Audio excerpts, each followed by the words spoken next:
Okay guys, we're on top of the hay meadow. It's about 13 acres. We're going to take soil samples. We are going to take 3 different soil samples on top of this hay meadow. It's rectangular more than square. So we'll take one on, my wife tells me to move slow when I pan, so let me move slow so I won't make anybody sick. So we'll take one in this area, panning slow.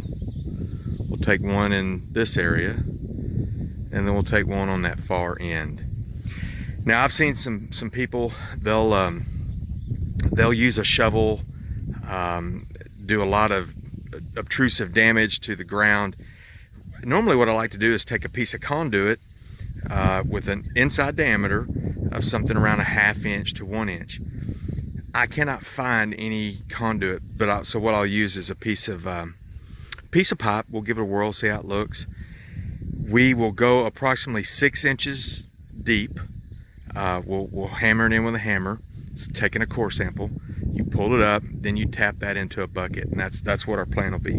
We'll take 3 different samples, we'll put it in a bucket, we'll mix it all together, and then we'll put it into one of these soil sample bags. Don't know if you can see that right there. Soil sample bag mailed to Stephen F. Austin State University.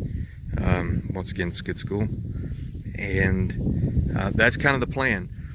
So if I bring a fertilizer truck in here to fertilize, they're going to want one application. They're not going to want to know what it is there, here, and over here. They'll want one application. So that's why we put it in a bucket, mix it all up, get about a pint, put it in this bag. So for some of you guys watching out of state, some people have boxes, different states. What I recommend is most of your land grant universities will have a ag department, which will do soil analysis. Stephen F. Austin is the school I went to. Dr. Young was the soil scientist, hardest class I've probably ever had. And that's the deal. Find a land grant school. Right here in Texas, we have Stephen F., we have Texas A&M. But in different states, just identify that land grant school and go visit them. Okay, so I measured approximately 6 inches. You can get a Sharpie or you can get a piece of tape, what I did here, just to help with when you put it down, knowing where to stop. Of course, you could drill this down to China. But anyhow, that's the deal. We're going to take a sample right here. See how it goes. And my old pappy said, always grab your hammer at the end of the handle. Of course, I need all the help I can get from my doggies.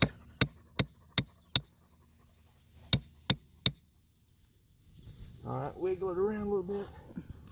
Get your bucket. Nice full cylinder of soil. Get the plant material out.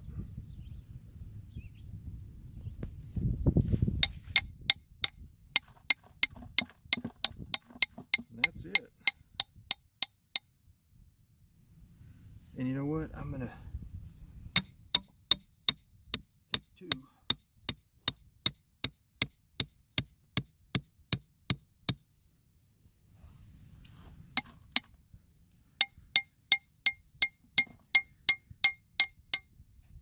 At another date, we can talk about the soil horizon and topsoil, subsoil, etc., etc. Maybe when we get our results back, we can talk about some of those things. And organic matter, humus, microbial activity, NPK, micronutrients, all those different things. So, on to the next spot. I don't think YouTube wants to sample 2.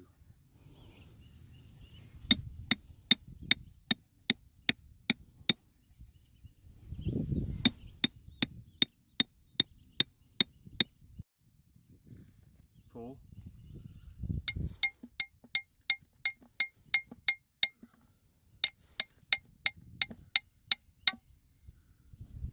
And empty. Clear away the organic matter.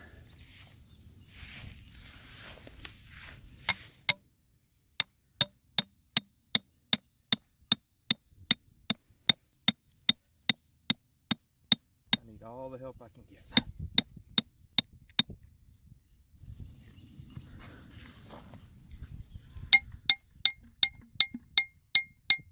That's a sandy loam, if you see it.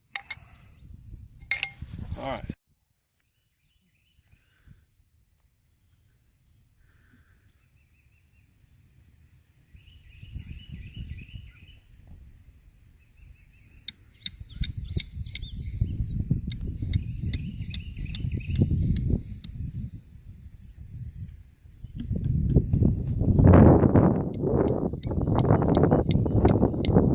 If you look, there's some aggregates in here. We're going to break those up, pull some of this stem and leaves and roots out. Break up some of those aggregates, like I said. Got good moisture level. As you can see, there's no ribbing, no clay, just good loam, sandy loam.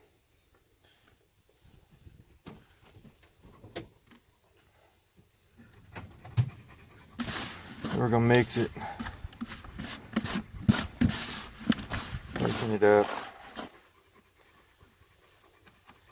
Going to take our sample bag. Start with a clean bucket. Don't have a nasty bucket that may have other cross contaminants in it. If you're wanting to get a good, accurate, we got riders ready to go.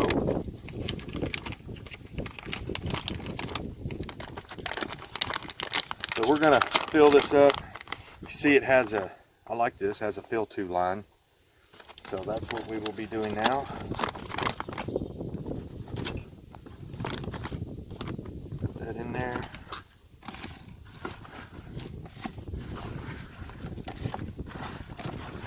They want a generous amount.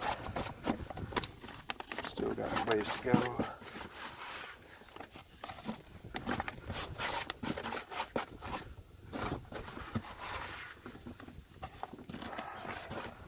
Well, that's going to work out good. Just enough.